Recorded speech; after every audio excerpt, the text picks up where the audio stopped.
हमारे बड़े भाई और वीआईपी पार्टी के संरक्षक मुकेश साहनी साहब जी,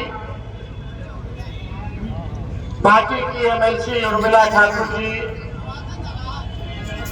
शीतल जी और सभी यहाँ मुखिया जीगण, जनप्रतिनिधिगण, महागठबंधन के सभी नेता, पदाधिकारी, कार्यकर्ता, हमारे यहाँ बुजुर्ग अभिभावक हैं, हम इसे के काम करते हैं, सभी माताएं बहनें और सभी नौजवान युवा साथी लगाते हैं। चुनावी जनसभा है, आप लोगों के बीच आए हैं।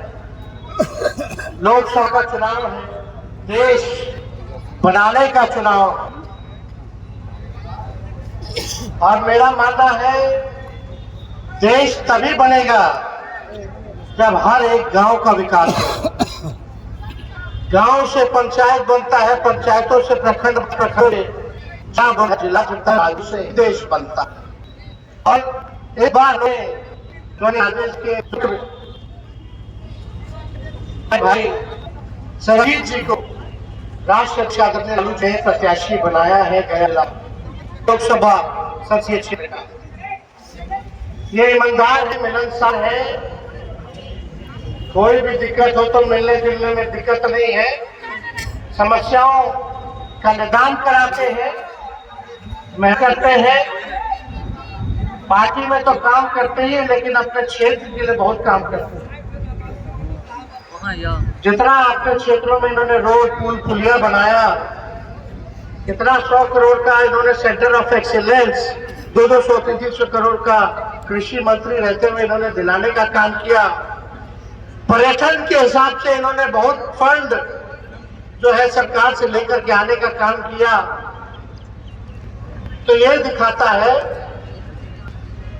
कि ये जनता का सेवा नेता बनकर के नहीं बल्कि बेटा बनकर के करना चाहते हैं। जनता मालिक है, आप लोग मालिक हैं, आप ही लोगों को चुनना है, आप ही लोग बनाना है। ये ताकत आप लोगों के हाथ में है, लेकिन हम यहाँ आए हैं आप लोगों से करने। रुक जाओ भाई,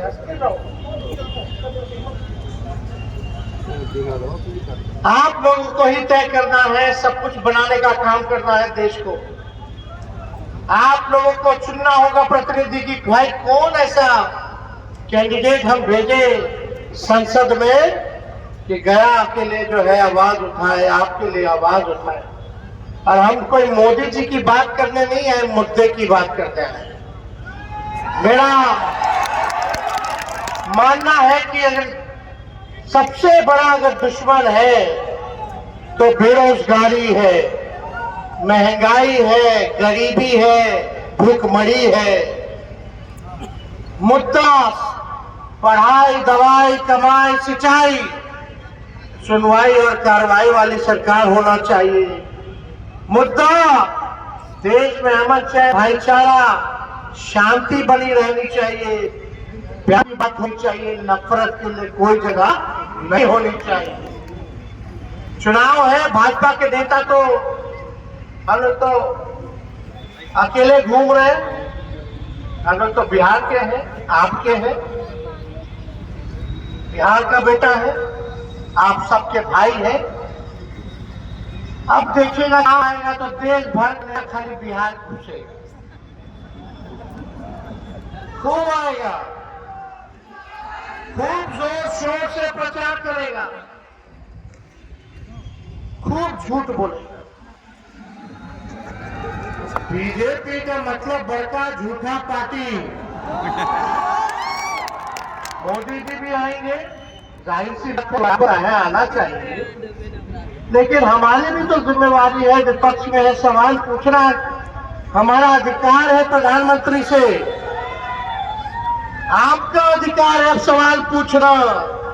लेकिन मोदी जी को कभी सुने बेरोजगारी के बारे में बात करते हैं, कभी सुने हैं किसानों के बारे में बात करते हैं, कभी सुने हैं महंगाई के बारे में बात करते हैं, गरीबी के बारे में बात करते हैं, बिहार के विशेष राज्य का दर्जा देने के लिए में, विशेष पैकेज देने में कभी सुने हैं कि गया में वो इंडस्ट्री लगाएंगे, निवेश लाएंगे, देश में सबसे बड़ा पर्यटन स्थल बनवाएंगे गया को?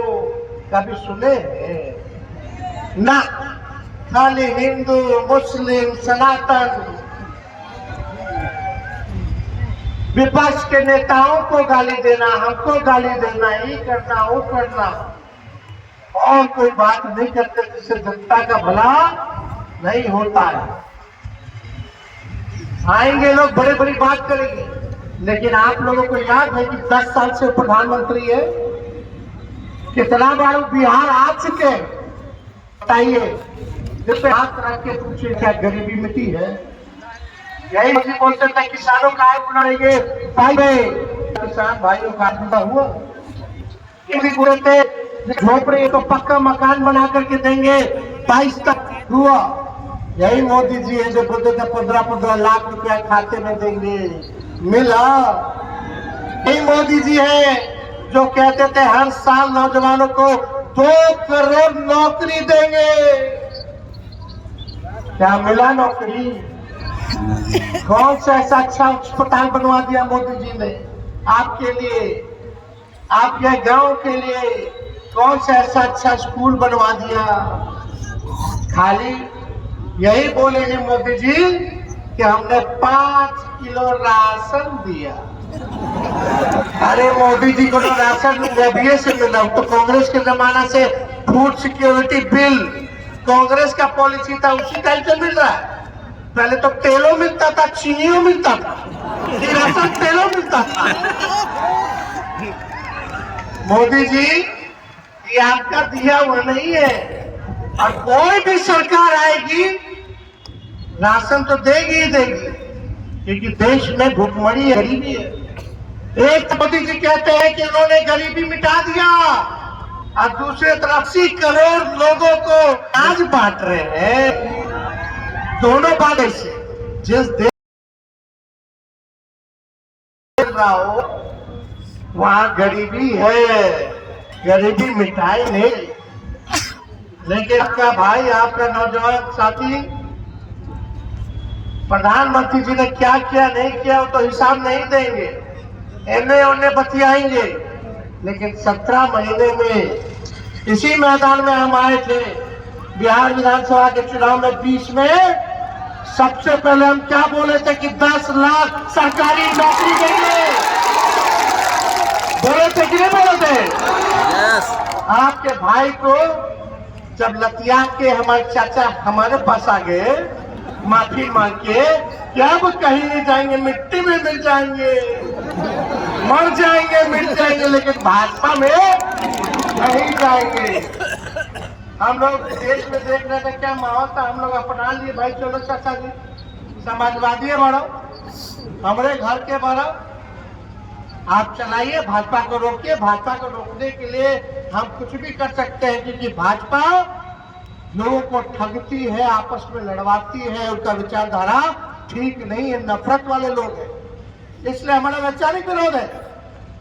तो नीतीश जी आए और हमने कहा नीतीश जी को, नीतीश जी आप हो रहे, लेकिन हमने जनता से कमिटमेंट किया है, अब हम सरकार में आएंगे तो जनता तो हमसे पूछेगी कि क्या किए, 10 लाख नौकरियां दिए कि नहीं दिए। उस समय नीतीश जी क्या बोलते थे 2020 में, अपने बाप के पास से पैसा ला करके बांटेगा वेतन, असंभव है, असंभव। लेकिन जब तेजस्वी 17 महीने में आया तो उन्हीं मुख्यमंत्री के हाथों से 5 लाख सरकारी नौकरी। मोदी जी बताओ, 17 साल से आप लोग डबल इंजन का सरकार था, भारत सरकार में 10 साल तक कितना नौकरी दे दिए थे, लेकिन जब 17 महीने तेजस्वी आया तो बहालियां निकलने लगा। बीपीएससी से परीक्षा हुआ, बीपीएससी से परीक्षा हुआ, 3 महीने में सब कुछ झटपट छट। कितना दिन से कितना हमारे नौजवान भाई के बियाह नहीं हुआ, तब ये हो गया। पता चला कि बियाह जिसका हो रहा, जिसका नौकरी लगे उसी को उठा उठा के ले खा के जबरदस्ती किया। खैर वो अलग बात है, लेकिन 17 महीने में हमने काम किया, और जैसे ही तेजस्वी हटा वैसे पेपर लीक हो गया। पेपर लीक हुआ कि नहीं हुआ? नहीं हुआ। अब बताओ, तेजस्वी था तो कौन सा जो कंपटीशन मेरिट वाला लड़का था जो बीपीएससी पास किया, चाहे कोई धर्म के हो, कोई जात के भाई हो, सबको जो है नौकरी मिला। किसी के साथ भेदभाव हमने नहीं किया। हम लोग काम किए। नियोजित शिक्षक वाले लोग रोते थे कि हम लोगों को समान काम समान वेतन। 17 महीने आया तो 4.5 लाख नियोजित शिक्षकों को हम लोगों ने राजकीय कर्मी का दर्जा दिया। ये काम हम लोगों ने किया। तालमी मरकज के लोग हो, टोला सेवक हो, विकास मित्र हो, आशा ममता हो, सबके मानदेय को 19-17 महीनों में हम लोगों ने बढ़ाने का काम किया। जाति आधारित गणना हम लोगों ने कराया और आंकड़े आ गए कि भाई इतना लोग गरीब है। पता चला कि भाई स्वर्ण जाति में भी गरीबी है, पिछड़ा में उससे ज्यादा गरीबी है, अति पिछड़ा में और भी ज्यादा गरीबी है। सबसे ज्यादा गरीब दलित, महादलित और आदिवासी लोग हैं। तो अब क्या करेंगे भाई? तो हम लोग योजना बनाए कि जिस घर में नौकरी नहीं है वैसे घर में हम लोग 2 लाख रुपया हम लोग देने का काम करेंगे। जिसको घर नहीं था, देखो जाति आधारित गणना हुआ तब पता चला ना कहाँ नौकरी है, कौन कचरा धोने वाला, कौन नाला साफ करने वाला, कौन भूमिहीन है, कौन ठेला चलाता है, कौन दिहाड़ी मजदूर है, कौन पलायन कर गया, तब ना पता चल गया। एक्सरे हुआ तो जिसका घर नहीं था उसको जमीन के लिए 1 लाख रुपया हम लोग देने जा रहे थे। जिसका पक्का मकान नहीं था उसको पक्का मकान बनाने के लिए 1,20,000 रुपया देने जा रहे थे। यानी सामाजिक न्याय के साथ साथ हम लोग आर्थिक न्याय करने जा रहे थे, लेकिन चाचा जी पलट गए थे। लो, अब जब से भाजपा के फिर से सरकार बनल बा, आप ही लोग बताइए कौन सा ऐसा काम हुआ है कि दू गो एगो डिप्टी सीएम ने दू गो डिप्टी सीएम, एगो लाउड माउथ है, एगो फाउल माउथ, एगो आराम से ना बोलता है, एगो जोर जोर से बोलता है। एक तो यहीं से गए थे मोरेठा वाले, यहीं से ना गए, लालू जी मंत्री बना दिए थे। खैर छोड़िए, ये सब हम बात नहीं करें। आप लोग होशियार हो, मालिक हो, सब लोग जानते हैं, लेकिन आप लोगों से यही अपील करेंगे भाई, मांझी जी बुजुर्ग हो गए, अब उससे गया नहीं संभलेगा। जो संभालने वाला है ये सरबजीत के है, यही संभालेंगे, सुख दुख के भागीदार बनेंगे, आपके बीच रहने वाले हैं, इनको आप लोग वोट दीजिए। अब आप कोई कहता कि ऊपर देख के वोट देना, ऊपर देख के लोग बोलता है हाँ भाई भाजपा का नीमन कैंडिडेट नहीं थे, क्या करा जाए, ऊपर देखा जाए। तो हम बता दे, जो लोग भाजपा के लोग सोचते हैं कि मोदी जी को वोट देख के वोट देना है, तो मोदी जी नीचे गरीब को नहीं देखते, वो पूंजीपति अमीर को देखते हैं।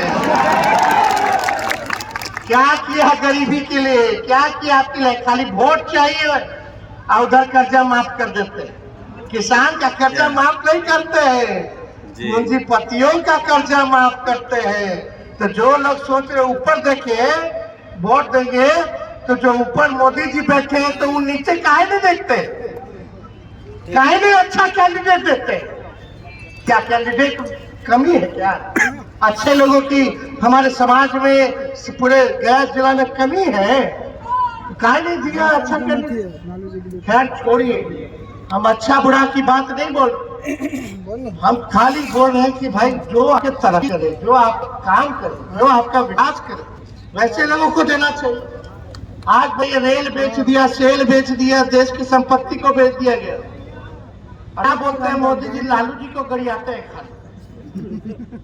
आपको बता दें, जब लालू रेल मंत्री थे तो 90,000 करोड़ का मुनाफा, लेकिन मोदी जी जब आपका सरकार बता रेलवे बेच दिए, किनको बेचे? उन्हीं लोगों को बेचे। बेचे कि नहीं बेचे? लालू जी के जमाने में प्लेटफॉर्म टिकट था 3 रुपया, इनके जमाने में हो गया 50 रुपया। अब भाड़ा कितना महंगा हो गया। और लालू जी जितना देश भर का कूली था भाई साहब, सबको परमानेंट किए लालू जी। बिहार को 3-3 कारखाना मिला, रेलवे मंत्री थे तो पहिया कारखाना मिला, पहिया यही बनता है, जीई का बना। लेकिन आप बताइए कि मोदी जी जब बने तो कितना कारखाना दे दिए, रेलवे का बजट खत्म कर दिए। पहले रेलवे का अलग बजट आता था, लालू जी थे तो हर बजट में भाड़ा कम करते थे। आजकल तो आप हिसाबे नहीं, समझ जाइए।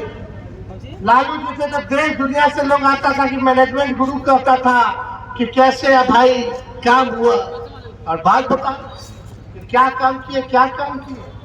तो जो काम हम लोगों ने करके दिखाया, इन लोगों ने नहीं किया, इसलिए आप लोगों के बीच आए।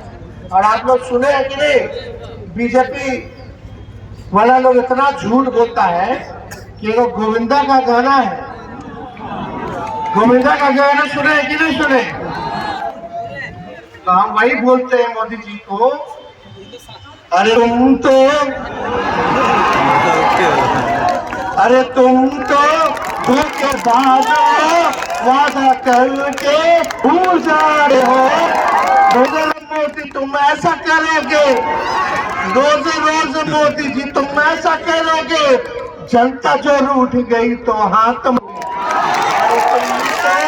धोखेबाज हो, वादा करके क्या भूल जाते हो।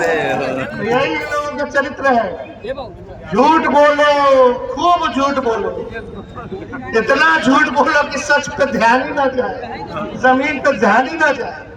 ये कर देंगे, वो कर देंगे।